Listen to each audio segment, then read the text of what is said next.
So, how is life, Lawrence?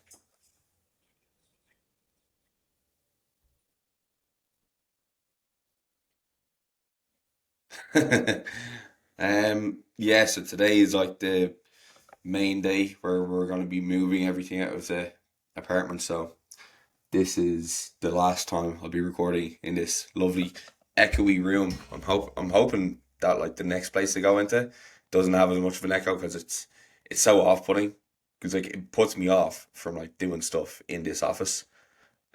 Like it's nice to have an office space to like record content and shit like that. But because there's an echo in it, it's all I can think about. And like the amount of time I've recorded videos for like Instagram and removing an echo from a video is actually surprisingly difficult to do without it like really fucking up the cleanness of the audio.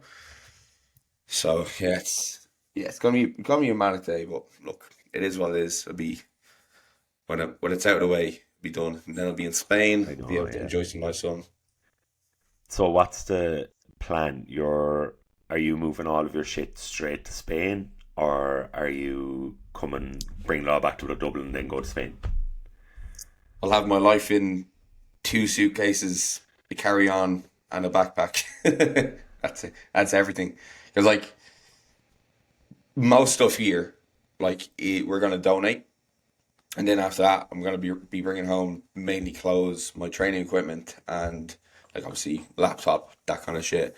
But like obviously the desk, these things, these things to reduce the echo. A lot of that stuff is going to stay here, or we're going to donate it because over here in Canada, everywhere comes unfurnished. So like when you're vacating a property, you have to get rid of everything. So it's either like you bring it with you, or it goes to the bin, or like you donate it. So we're getting some type of like charity place to come over and collect everything on Tuesday. So we're moving it into an Airbnb for like the next few days before we actually fly to Spain. Yeah, and doing this all while you Prepping. know, continuing to work as well as, you know, going along with the peak, as well as taking on the responsibility of trying to vlog every single day. It's yeah, like giving myself things to do. And so you're going to Spain, and then you have the lease signed and everything like that. So I suppose that at least you've that stress kind of taken off you. You're not going to be Ah, yeah. Look, if it homeless when was, you get there. yeah, if it was a case that like when we got there, we still had to like view properties, like I don't think I would have signed off on it. Like to be honest, like myself and Emma, we are only moving here now because if we move to Marbella later on in the year, it's going to be too expensive. So if you move during the summer, Mm, like the rental prices go up a lot, as well as there's just not many properties available because a lot of places yeah, will rent their place out for summer, right? And they'll charge more. Whereas like if you want to get a long term rental, you have to kind of come before like April starts. yeah. So obviously it's not great timing with the competition and everything like that. But because we were able to get somewhere sorted early, like I didn't mind it. But yeah, if it was the case that we were going there and we had to like view properties all while trying to keep on top of training because you know yourself like well the peak like 2 degrees it's really just like kind of training leading into a competition. I think Yeah, like yeah, you, yeah, yeah, you, you can you can overstress like the you can overstress it and make it out as if it's more than it is. And yeah. definitely have done that in the past. And I think it's probably one of the reasons why I don't mind doing the move now because I'm just like, I'm not putting any pressure on myself for it. I don't have any kind of mad expectations. And I'm not like, this session, like, there has to go perfectly or else, my next few weeks are fucked. Like, even like the next weekend is going to be the first time I'm going to be doing my squats and reps without a mono. So I'm going to have to walk it out. I don't even know, like, who's going to be around that gym to like help spot me or anything like that. But it is what it is. It'll be the only week where I have to do that, but it's just a What week. gym are you going to be in? There's a powerlifting gym in Marbella called CrossFit Porta. One of the guys who's competing in the pro, he owns it. So maybe I'll ask him if he'll come in and just make sure I don't die. Yeah, that'll be pretty good. And then you're kind of doing the rest of your prep in abs kind of thereafter once you're settled in Marbella? Yeah, well, if Jay doesn't know, 'cause I haven't asked him yet. This is my announcement. This is my request. So yeah, I'm gonna drop Jay a message and ask him if that is cool, because yeah, it'd be nice to finish off the prep in a gym that's surrounded by strong cunts, surrounded by people that I know can keep me safe when I'm doing my heavier singles and reps, because up till now I haven't minded doing it with like kind of inconsistent spotting. So even like last week was my first week having no spotters at all. Like I had to like wait around for somebody to actually come to the gym to just even operate the mono. So I was just doing my top singles and my top sets with no spotters at all. The heaviest loads I've done for like a single and a triple ever, and it's like it is what it is. But I think I've gotten so used to the reps now, and even just how to operate like the unrack from the mono, that I feel a little bit more confident doing that as well. I don't know if you kind of get the same, but the weight almost feels easier. Like when it feels lighter in your back when you don't have to walk it out, Oh, when you just 100%. stand up. Yeah, absolutely. Yeah. Yeah, it's when you Yeah. have to walk it out, then you start to get all the kind of shakes and everything like that. I did definitely find, but like also you're using a squat bar, so there's a greater surface area on the bar, Yeah, and I've always found that to be uh, give me an awful lot more stability, and then you take away the walk out of it. So you're like overall you are preserving a lot of energy. I think, or at least you're getting a lot more stability in your setup, um, yeah, from a mono and a squat bar. And how I suppose the other thing then is that you're vlogging every day. For anyone that it doesn't subscribe to Shane, my suggested videos on YouTube, it's just your face with the powerlifting series logo or the abs logos plastered all over it. So how are you finding that? And I suppose does it feel like a task? Does it, because it's obviously a little bit of a challenge you've set yourself to try and vlog every day all the way in.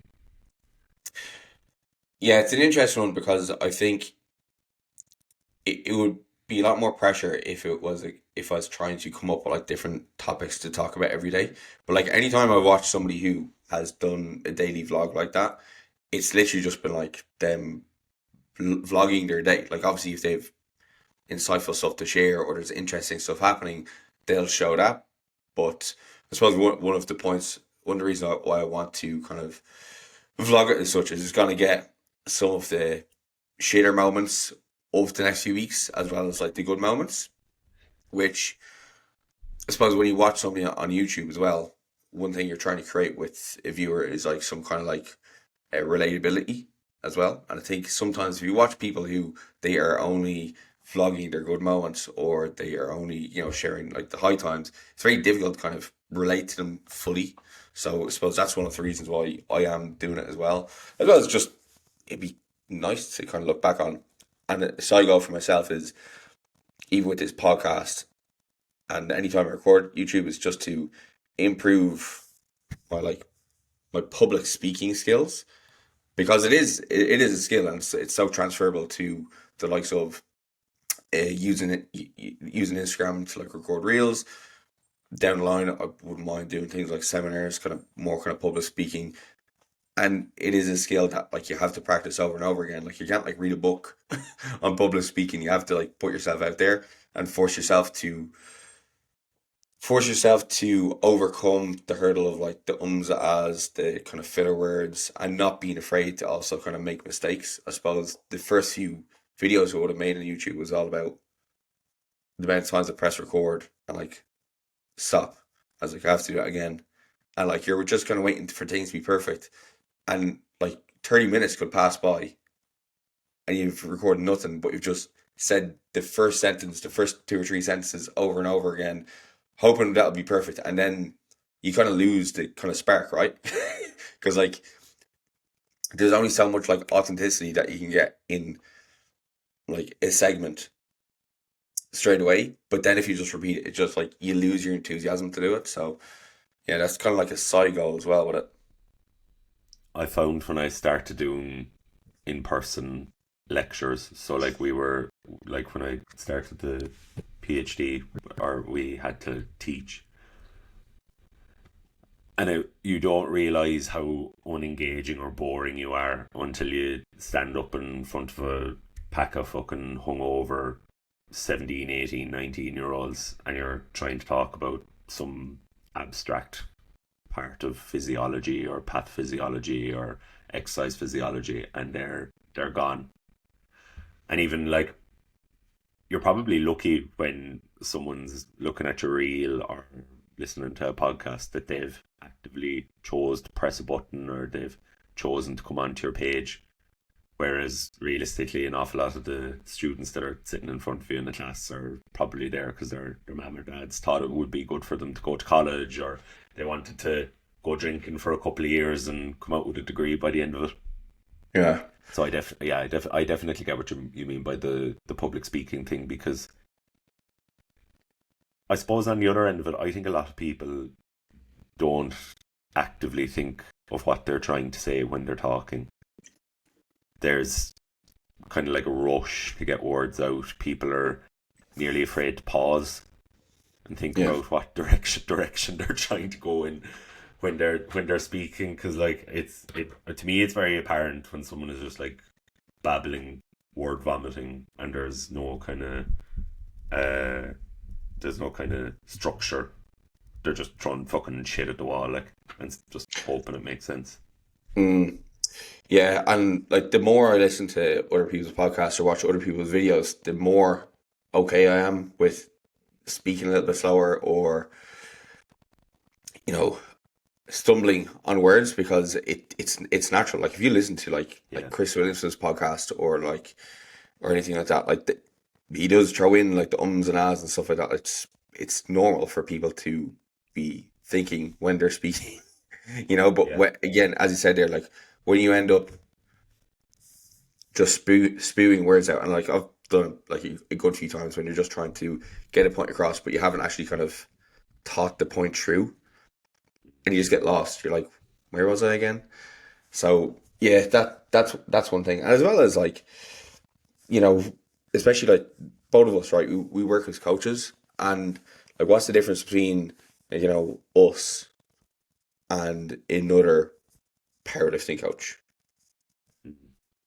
Like we could write programs very much the same, but like the difference is us, right?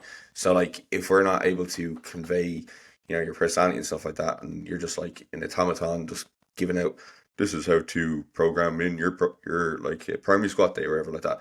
Like they can go to anybody, right? Which is again one of the reasons why I'm trying to put myself out there as such, because it's very easy to just put up a reel there that's just information based, but it's not really kind of showing yeah, you.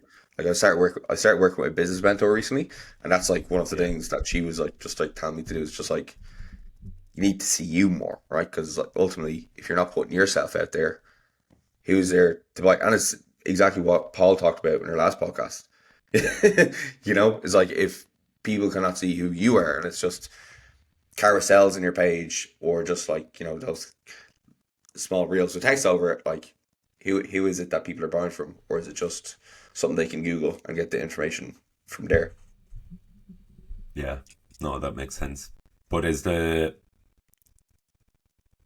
vlog something that you could see yourself continuing after the prep? Daily? Yeah. Absolutely no way. No, because like no, because like you can only spin so many plates at once, right? So like obviously I still coach people. It's not like I'm giving up that Yeah, job. So like yeah, that takes up considerable amount of time throughout the week, and then like YouTube's not the main way that I get inquiries or get like people coming into the coaching. It's mainly from Instagram, right? Because they've got the biggest audience there. Even though the engagement is fucking abysmal for the amount of followers that you can have, it is still like the best place for me to like put more of my energy into. And that's one thing I've definitely found slacking over the course of the last week, because I'm putting more energy into YouTube. I'm going through the editing process like every day, uploading every day, and everything else. I just have less time for yeah. for Instagram. So it doesn't make sense. And like to be honest, I think like once a week is a kind of sweet spot for like a vlog, right? Because like Yeah. as much as people can be bought into your story, like I'm not Sam Select, right? Like I'm not like this fucking like jacked juicy monster. I'm a pretty mid powerlifter, as mid as the cool kids Mid. would say, and That's a mid yeah. bodybuilder. So there's nothing. Maybe that appeals to the other average people out there, just like myself. But Yeah. No, I get it. I get it. And how long is a video taking you to edit? So like, if a video is on average, I think they're like 25 minutes, half an hour ish each. What's the actual time commitment to each one? um, to be honest, I've really just been I've been very bare bones with the outlet on these ones because I'm doing it every single day. Like Yeah, I'm of course. not removing much of the ums, the ahs, the pauses, or anything like that. I'm just trimming out like maybe the start and end of like each clip. Maybe just putting in an overlay of like the training of like what the sets and reps are, or something like that, as well as like adding on like the kind of like subscribe button. But other than that, pretty much just watched it. I watched the video and then just take out anything that like shouldn't be there. That's about it. Like Okay. so, it's a pretty easy process. But it's just man, in all of this type of stuff, it's the exporting and uploading. It just like the many times like And what do you? my laptop will just go like full all of a sudden from like clips rendering. It's like one thing that like just like irritates me so much. It's like I'd love to be able to outsource it to somebody, but I'm not paying somebody for to edit something that I don't get money from. Yeah. And what are you recording on? I'm just recording on it. I've got a Sony ZV-E10 or zero something like that. So Oh yeah, yeah, yeah. just a camera I have like that few clips I record on my iPhone because recording on an iPhone is just as good. The cameras on an iPhone are amazing, They're so amazing. Yeah, there's yeah, absolutely no reason to like be invested in the camera. I just like to be able to have my phone with me and use the camera at the same time. If and like the quality on the camera is like objectively better, especially if you do know how to use any of the kind of editing apps like on Final Cut Pro. yeah. Not that I know how to, but maybe I will one day. So yeah, Maybe. Yeah. that's the story of the vlogs. Anyway, how is your training been going? I know both of us now are working with John's boys. J Garfano crew. Yeah. Yeah. Very well. And I am probably a little bit surprised by the kind of like how quickly things came back. I think for me, my expectations were pretty low to start, not with the coaching, but as regards like my kind of like progress, because I kind of thought I was more detrained than I was. Um, and I do think me having been out of powerlifting for the last 2 years, but coaching has definitely helped an awful lot. I think as regards my approach to training now versus 2 years ago when I was at my strongest, I'm definitely far more intelligent in my approach to training. I think you said it. I watched one of your vlogs and it was about like putting the right weight on the bar for the day. Um, and it just really struck a chord with me because I think that's a really correct way of putting it, that you put the right weight on the bar on the day. Um, so I think coaching a bunch of people over the past 2 years and getting them, some of them like a fuckload stronger, um, has definitely helped my own decision making because I can be a little bit more objective with myself.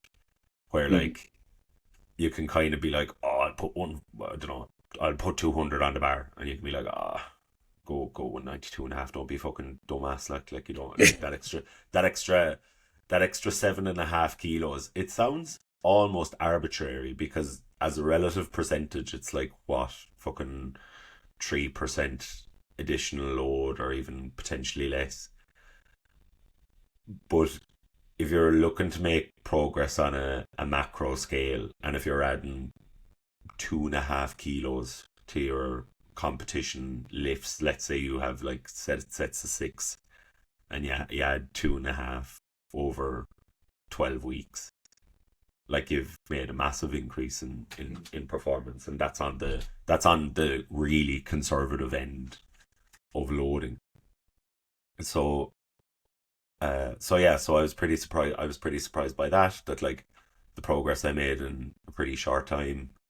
Um, to be fair to John, he's very communicative, as probably as Mm. you well know. So like, I Yeah. mean, he's very clear and very concise in his uh communication. But I think he was kind of when we were sitting down and drawing up the first maybe 3 to 4 months of the plan, he was very much just like, uh, you tell me what has worked before, Yeah. um, and and he was pretty happy to go like, okay, let's run this and see where it goes, and it's gone really well.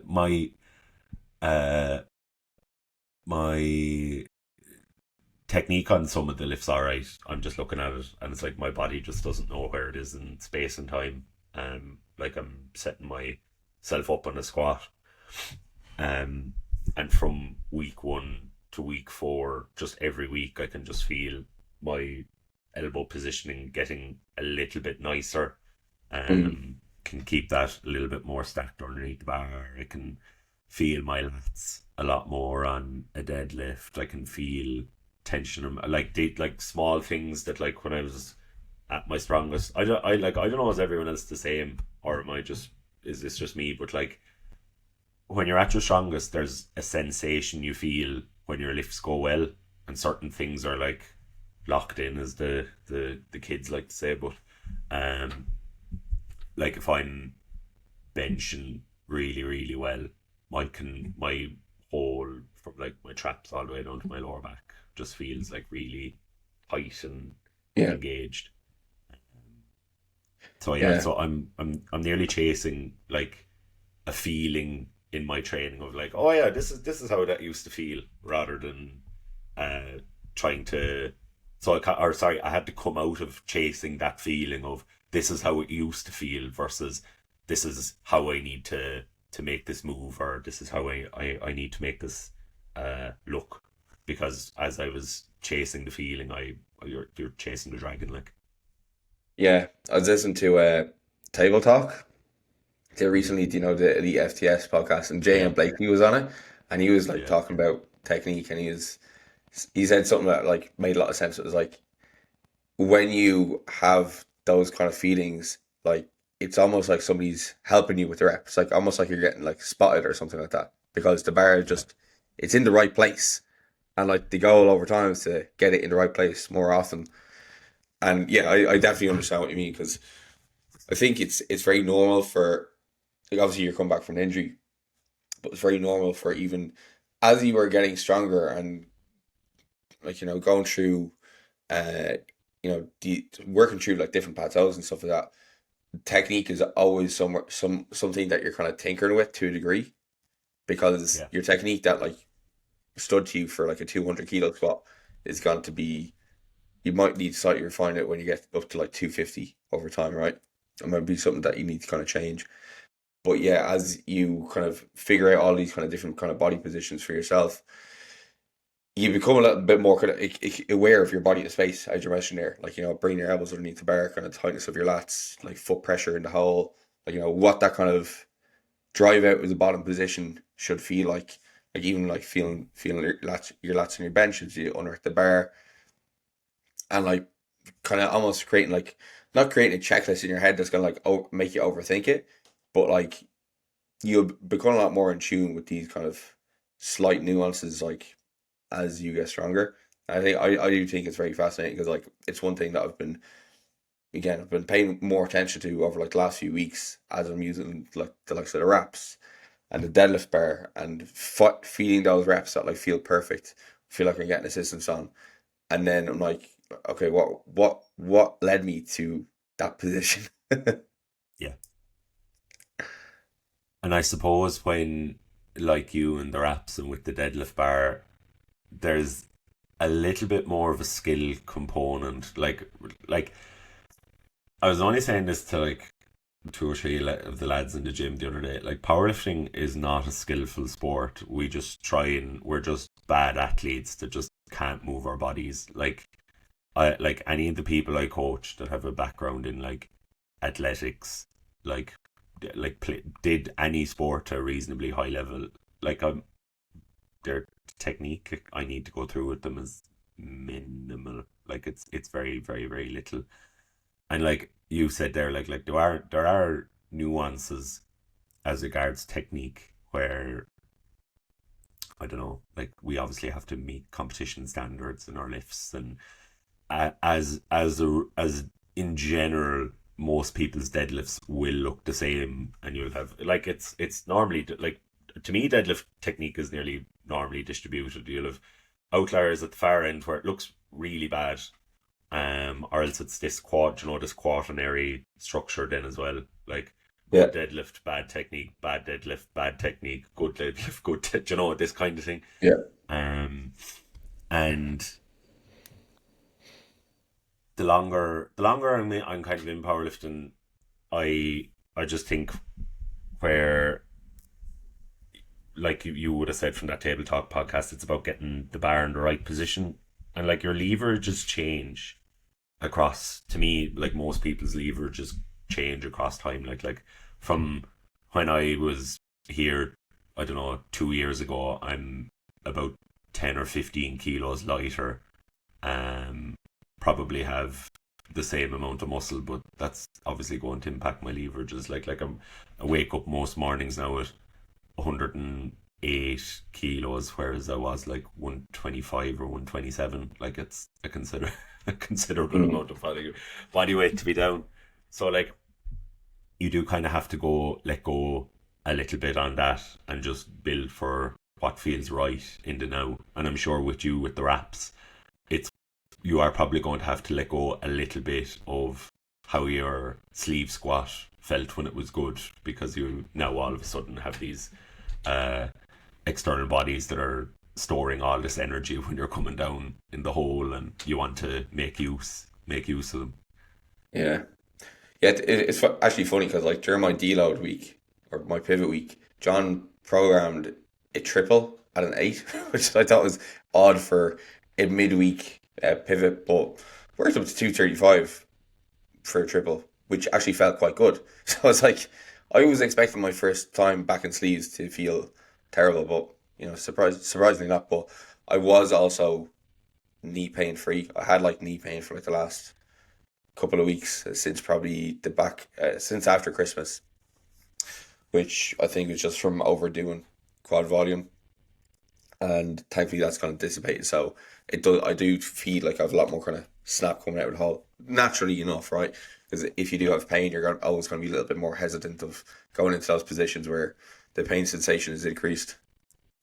Yeah, that is probably one of the things that like I have found for me was just like since the injury has kind of subsided and the pain has gone out of the hip, is just that inhibition I was feeling is kind of gone. So like I was doing sets of RDLs the other day, and like I could actually like snap my hip into extension, and even on deadlifts I can like I know it sounds funny to describe it as like snapping your hip, but like to me when you pull the slack out of a deadlift bar and you like are quite fast and forceful with it, it's because it looks snappy is the only way Yeah. of describing like to me. But yeah, do you think with your knee the wraps have helped or kind of like made it worse?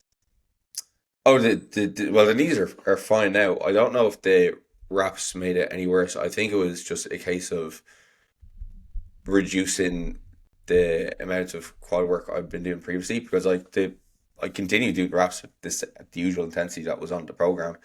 But the main thing I modulated was just reducing the overall amount of quad work. just short term. Like I think I reduced it for maybe 3 weeks or so. It was more so like lateral knee pain, which I do have like kind of shitty internal rotation at like my left hip, much worse than my right, than my right hip. So that's probably like a culprit there as well. But now it's completely fine. I feel like I've got as much kind of power at the whole left. So that's like one thing I'd want to carry forward into these next few weeks of training. Just like trying to remain as pain free as possible, and a lot of that does come down to what we were talking about earlier, like putting the right weight in the bar, and just being mindful of the kind of positions or even the exercise which you may have a history of causing these additional niggles. Like one area that I definitely have always kind of found I get strains in is just like my elbows and my shoulders, and that's that like during peaks, and that's mainly a case of probably just benching a little bit too heavy, as well as like doing low bar like twice a week.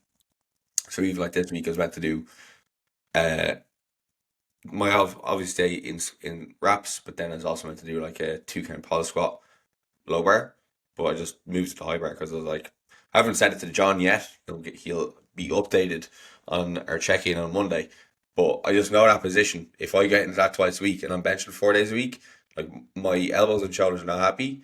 And what ends up happening is once I get to those heavy loads, all I can feel is my elbows as I'm coming down to the very bottom position where the bar is just on my chest. And similar as you mentioned there with the inhibition of your hip, I get that inhibition at the bottom. That's not what you want. Like that. That's gonna lit. That's gonna. Yeah. That's gonna really fuck with your head, because you end up like you're fast come down. And you're like, yeah. If you watch the video, you might be. If you watch it on YouTube, you might be able to get an idea as to what it looks like. I think feeling like I've had preps where I've had really bad bicep tendonitis at like the proximal and distal end of the bicep um, at the same time on both arms. Yeah. And sometimes, like most of the time, it's unilateral, but I have gotten it bilaterally. And I suppose, like you, it's just came from probably overloading it in positions where it can probably tolerate once a week, but and like my squat might get better from doing 2 low bar variations a week, but the smart thing is probably change to a safety bar or a Yeah. higher bar position, and just accept it. Okay, look, it's not going to be optimal per se, but maybe the optimal thing is getting me there on the day, not beat the fuck up. Yeah. That's one thing I remember talking to Stu from Kodiak, Mm. when I was doing the pre-step barbell course, because I was doing a peak at the time, and I was just asking that kind of question on one of the labs, like, what should I do? I'm a couple of weeks out for competition. I'm doing low bar twice a week. This is how many times I'm benching. Like, I don't want to reduce the amount of low bar I'm doing because like specificity. And he's like, well, if it's fucking hurting, like that like secondary squat day, that's the day you can modulate. Remove that down. You don't have to not everything has to be like ultra specific, like you obviously need your main day there to be the one that you're increasing specificity on, ramping up the intensity. But the other days, like especially if it's going to be something that's causing you pain, doesn't necessarily need to be ultra specific. Like I think for a lot of, especially as you're getting like more advanced or into your later years in powerlifting, like how much better are you going to get from doing low bar twice a week? Like how much better? Like even you see programs with it 3 times a week. It's like you're probably not getting better. Like you're probably as good as you can be at like the skill to a degree. So having that kind of slight variation in like bar position, that could be one thing that just helps save your elbows, but still providing some type of squat stimulus. Like if you again change your bar position just up a couple of centimeters, you're able to keep your elbows a little bit happier. You know, is that going to have a much bigger impact or detriment on your skill than if it was a few centimeters lower? Like, I don't really think so. Like, I suppose that comes with the caveat of like us.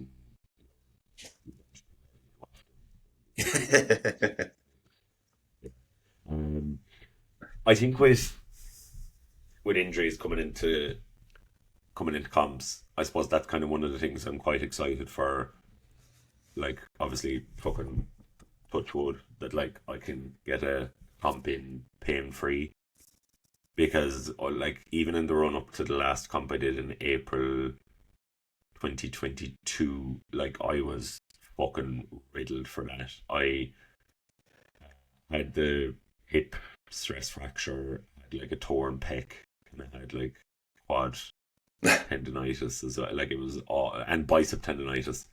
It was awful. Like I absolutely should not have done that meet at all. But I think with that comes like the the maturity of knowing that when your body, like now I will know forever, not to ever let my body get into that position again. But it's probably it is probably, I would probably say, like and I'm sure you're the same, that like a lot of the smarter decision making is now a lot easier because I've, well, maybe learned from myself, applied it to athletes, and I find I can take myself kind of out of it a bit more. I don't know, are you the same, or are you just far more objective than I am? I think it's more so just time spent lifting. You're able to make better decisions. I think when you are younger as well, you probably still have some kind of like a notion that you're gonna make it or something like that.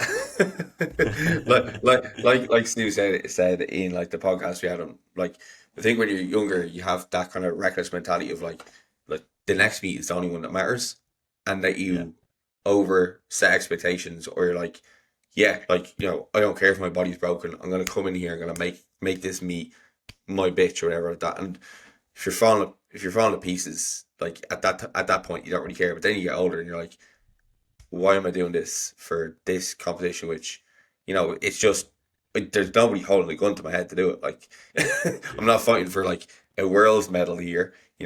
I get nothing other than maybe my open powerlifting total going up or something like that. But Mm. when you push yourself 100%. through those pains as well, you can make things worse. And one thing like that, I suppose I always think about is like, I like powerlifting because I like the training. And if Mm. me putting stress on myself for that competition day and having a training through pain and training session not being enjoyable, that actually goes against why I do it, Mm. because I do it because I enjoy it and it's fun. Like going into training and like wondering if you're going to be able to bench or squat, or even after that when the pains start going in your elbows and you're like, they're like, I don't even know if I'm going to be able to do pull downs now or something like that, right?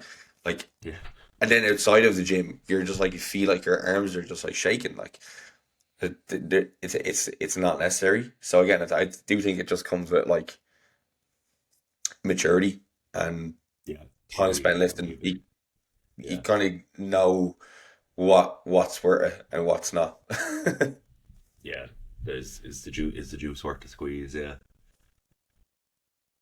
yeah. So I'm kind of thinking about comps for the year. So I don't know. I honestly don't know if I would be able, for the shy talk that the boys in Division One in powerlift in the ab series are doing at the moment. I honestly think I'd crumble if any of them ever came for me. I would not be able for that internet trash talk. I feel like I'm too soft. It would Well, ruin my here's the crack. thing, right? We have this massive platform. We can do huge call outs. We could like get up their training, and we could do like reviews of their training on the podcast. I would not go for that. I think the thing between TJ, Kev. I think TJ is kind of stirring a lot of the pot, but it's, who is it? There was TJ, Marquez, uh, Kev. Someone else Jacob, was in there as well. Jacob, I think. Oh yeah, there's another fucking this thing going on between Vinny and, I actually don't know who your man is. I think Vinny coaches the three boys anyway. Or Ian coaches the three boys anyway. But yeah, there was another like this thing going on there. I would not be able for it at all. I feel like I'd I'd crumble. I don't have that. Yeah, I can imagine my if anybody asked me any question at the pro am press conference that I won't be Oh, saying you'll much. be fucking yeah. That'll be a bad time for you now. Yeah, I'll just fuck them with my eyes. Yeah, yeah, but like I'd love to do November, ideally ab series if I can. I will be in Cologne with Luca, um, so I'll be handling him. So I don't really want to compete at that one. But Yeah. it is quite hard to pick. I find to pick a comp that like clients aren't doing, um, and to compete the same weekend, I would probably find it hard to not want to coach and not get involved in their day. I'm sure you're the same. Like, Yeah, I've clients competing on the same day as the one I'm doing. I've got two guys in Division Two, so I think it'd be fine. Just I unfortunately and probably fortunately I'll probably just leave the gym for when the clash starts because you know yourself like you it almost like feels tiring being there when you're watching, oh, especially it like is. if like that's gonna be as hyped as that. I can just go watch Yeah. it on the live stream. It's not the same as being there in person, but like I'm competing. Like I don't give a fuck with dumbbell squats, care what I squat. You know? I'm the star of the fucking show here. Yeah, exactly. Yeah, I can't wait for like it is wild to think with like the at the with the clash of the names that are starting to show up. I do think like it like there is something special about the series platform that just isn't happening anywhere else. Mm. Like obviously you have some European lifters that go over to the Ghost or would have gone over to the Kern or whatever, but I think the fact that there's a lot of like good American lifters coming over to the platform, I do think is like there's an indicator that something right is happening in Irish powerlifting. Yeah, We're in I the think in the middle of a golden era. yeah, I think the Irish appeal does kind of work though, you know, because like everybody likes Ireland. Sure, even like the guy who owns the gym over here, he is getting married next year, and himself and his wife are gonna come to do the Ab series in April next year, and they're like for their honeymoon, so they're like, will you do it? I was like, yeah, of course I fucking do it. Like, I just told him he needs to get above his 460 dots if he wants to compete in the same flight. That's not funny. That is wild. It's yeah, it's pretty crazy.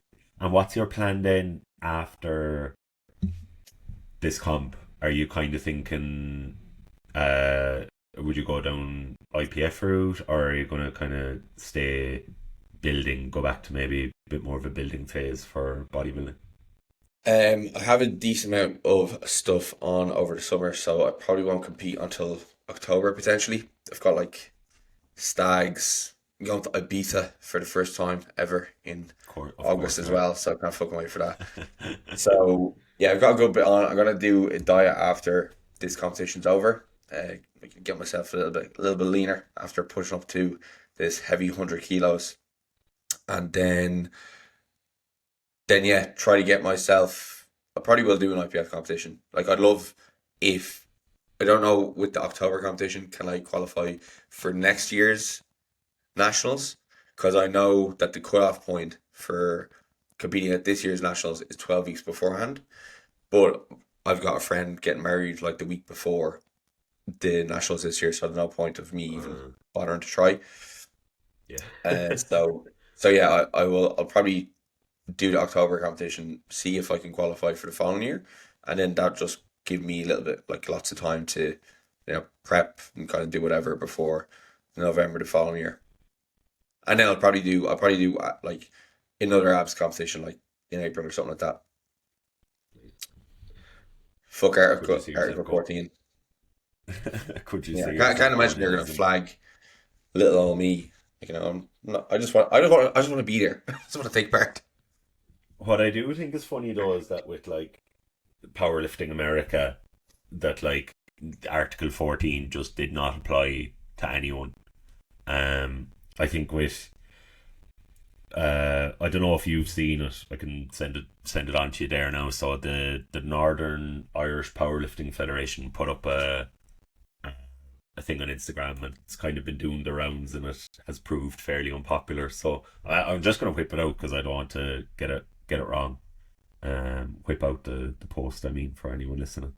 Um, so the NIPF put up a thing, and there was a bit of backlash about this because a charity competition is being ran by, I think, Reform. I could be getting this Oh, all the wrong. Aura series, is that it? Or the Or Reform series series? or some, yeah, but it's basically a charity competition, and a lot of people in the NIPF want to lift at it, but the Northern Irish Powerlifting put up a post being like, I want to lift at another federation, but if you do lift at another federation, you can't lift at British Powerlifting Nationals. You can't be eligible for NIPF team selection, and you could be flagged for eligibility for British Powerlifting team selection. The other thing they put up that was pretty unpopular, I think, was that I want to be coached at an NIPF event by a non-NIPF member. Mm. So to handle, just to handle, you don't coach. You're on the day handling. Now I do think that's coaching really. Like I mean, handling to me is someone like what's the difference? But anyway, so you will need NIPF membership, full or coaching only membership, to get issued a coach's pass.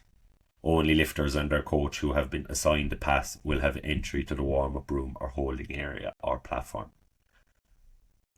Now, I don't know. As a coach, I think it's pretty seedy. Was my initial reaction, but I think I do understand it from a membership point of view. Why a federation would do that. My gut instinct is that it's a net negative for the sport. Like we all talk about like wanting to grow the sport, and kind of it's becomes a nebulous term where we say, oh, we want the sport to grow, but like, what do you really mean by that? And to me, I think when we say we want the sport to grow, we mean removing barriers to participation, removing barriers to competing, removing barriers to access, for a lot of people. And within the health promotion, sport promotion literature, that seems to be quite a big one, is removing financial barriers for people. And I think with sport, powerlifting is not a cheap sport to do by any stretch of the imagination. Like if even if you're a junior lifter, or you're 18, 19, you might have a weekend job, or you're an open lifter and you're a mam of fucking seven, and you've no partner. It's not a cheap sport to do. You have to pay a membership fee. You have to buy some equipment. You have to pay to train in a gym. If you have a coach, that's going to cost you. You have to pay an entry fee as well, which has gone up to nearly €100 a competition. Mm. You probably have to take holidays off to compete on the day, or you have to take a day off, and then maybe if the competition is on in the back arse of nowhere, you have to drive 4 or 5 hours. Like the list is endless. And now all of a sudden, your coach is incurring additional cost, or maybe your partner or one of your friends has to incur additional cost to just give you a hand on the day. If it was in the GA, where you had to be a member of the GA to hand someone a bottle of water on the sideline, I'm fairly sure there'd be. And but this is what it is like Yeah. to me it's petty, because if I was at an under 16s football match and they were like, oh no, if you want to help out, you have to pay €50, I would be like, get fucked. And everybody in the GA or soccer club or rugby club would be like, get fucked. That's ridiculous. Um, and I think with this, there people are kind of falling back on it being it's being enforced by British powerlifting, and I think people want to, like, from reading this, people kind of want to say that it's uh I don't know, to do with WADA, or it's to do with whatever, but I just don't get it. It just doesn't sit right with me. Now, thankfully, the Irish Powerlifting Federation here haven't invoked anything like that. They don't. They dare not stir up the brothers. But yeah, I don't. As a precedent, I don't like it. And Yeah. I think with going back to Article 14, I think that a lot of the rules that the IPF set, and a lot of the fear mongering that was in people, and even in Ireland, people were like people with like a fucking sub 300 dots were like, oh my god, am I going to get banned? It's like if Russell Arhey could compete at USAPL nationals, and so could fucking Ashton and whoever else, and then do powerlifting American nationals a couple of months later, and be openly picked for their international team to go to Lithuania in like 16 weeks, you're probably fine. Yeah. Like Article 14 wouldn't, I think, as a rule, people probably shouldn't worry about. I think it's smaller, insidious things like that where it's probably a net negative to the sport, asking people for more money just to give a lift or a hand, or just to help out. It's like, why penalize people for wanting to help? Yeah, I think as well, I suppose federations uh, depends how many people are on the board as well. They can, to a degree, have people's own personal biases kind of bleed into like organizations, and this is something that's really prevalent in like uh, natural bodybuilding organizations. Like the need to, or the want to be able to distinguish themselves from like the untested side, it kind of trickles into like their kind of ideas of like morality and stuff like that. Whereas like, say for example, if that is a WADA kind of thing that they're talking about and one of the reasons for it, then they're able to say, okay, we don't want anybody who could fail a WADA test to be like on our premises, provide coaching, provide handling, whatever, in case that person like rubs off the other person and all of a sudden that person gets their testosterone raises up by fucking 500 points. you know um because there can be those kind of biases, and you see it in natural bodybuilding, like they almost kind of shame the untested side, or shame people who go from a tested organization over to untested. I don't know if the same happens in powerlifting, but it very well could, right? Because natural status, or like drug testing, is something that people will have a lot of. Like, some people do have a big, you know I'm better than you because I compete this way and you don't, right? So that could be one thing. I know there's people kind of penalized as well, in like the NIPF, from like even like doing their job, providing like massage services and stuff like that, which is, or people couldn't train in the same gym as like, as somebody, if they fail a water test. Like, I don't understand how that like makes a difference, or like why the scope of the federation extends to that. Like, that doesn't make sense. Like, a gym is a public space for the most part. Like, you can't control who comes in. Like, if some fucking juiced up boy comes into the gym, is like, I want to train here, you're up like, I don't know, man, your traps look a little bit too big. No, 100%. I don't know. I do find it just very, very. It's like Yeah.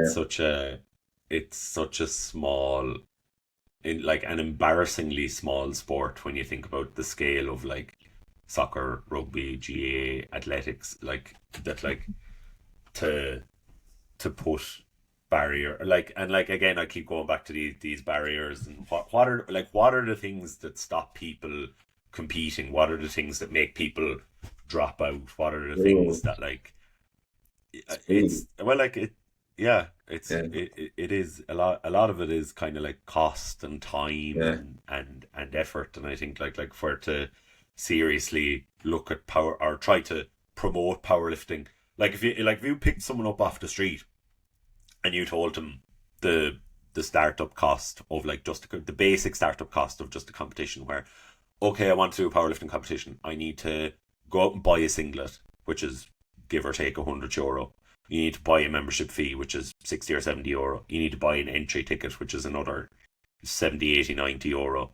Um, and now all of a sudden you throw a coach's pass in on top of it, and that's something that like a lot of federations and other comps have started doing, which is charge coaches a five or a tenner to coach, and it's like it's okay, right? Okay, I can get down with that.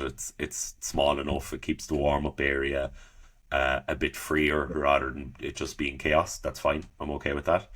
But I think once you start charging people a membership fee just for kind of wanting to help, wanting to help the sport, wanting to help their lifters, I think you did kind of lose me on that one. No.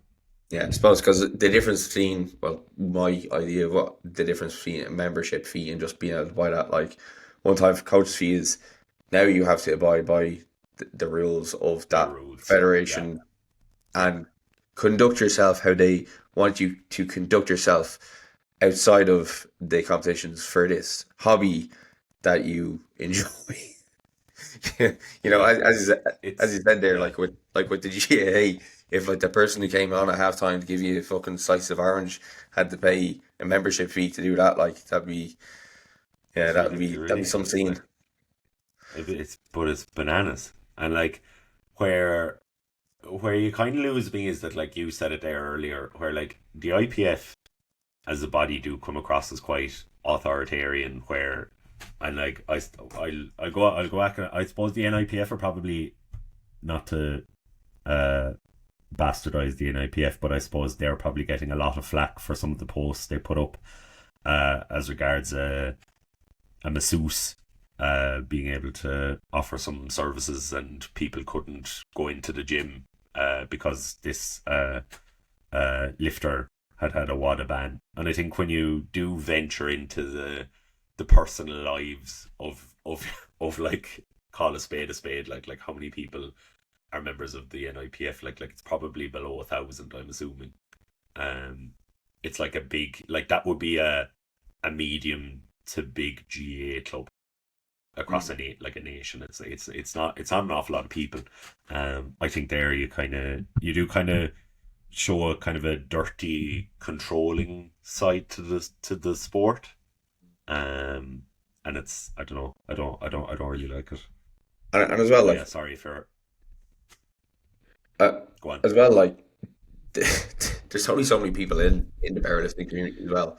So like the chances of somebody in that very very small community, like coaching across federations, coaching across competitions, coaching across tested, untested, like people volunteering at meets, like people refereeing at meets, who have been involved in like all these different kind of sides. Like it's gonna happen. So like it's not like the US or over here in Canada where the populations are so fucking big that like there's meets on every single weekend, Mm. multiple weeks meets on every single weekend. There's like thousands, if not hundreds of thousands of people like involved in the sport that you can Mm. have that very clear divide. Like over here, like like say for example, like the tested untested scene, like there almost is like a bit of a divide, like, you know, but that's because both of them are very popularized. Whereas like in Ireland, like, they almost have to come together because we Yeah, both need each other to but work. genuinely, yeah, it's like we have to train in the same fucking gyms, like, Yeah. and that's where like, yeah, I think you said it pretty well there, where like in America, where they can be their own separate ecosystems. It's like it's so small here that like you're like, if you're a powerlifter, you're going to be training in the gym with tested and untested lifters, and Yeah. it's for the most part it's fine. Yeah. I think assigning like it's a very to me it's a very antiquated view, like where you were just discussing the morality to discuss morality as regards like people's choices to like take drugs, and I would put like recreational or like performance enhancing drugs into this as well, where you like we will complain, like people will complain about like, oh, the Catholic Church and the morals that were placed upon society, or the antiquated value system that was put upon people. But when it comes to drugs and so kind of some other things as well, people do kind of adopt this like almost like really, what's the word I'm looking for? Binary approach. Like schism. Binary, yeah, yeah. That there's this is right and this is wrong, and the drug use is wrong. And I think it's probably there's probably an element of, what's the word I'm looking for? Not quite elitism, but also like snobbery, Yeah. Yeah. uh, as Understand. regards kind of like it's like we're better than you. Yeah. Um, and I do agree that like if someone is taking drugs to compete in a drug tested sport, it's not a moral choice, like you like there is an element to it where you're trying, like you're objectively trying to cheat. I think everyone can maybe agree with that. But I think the view in the other direction maybe isn't as clean cut as they might like to think it is.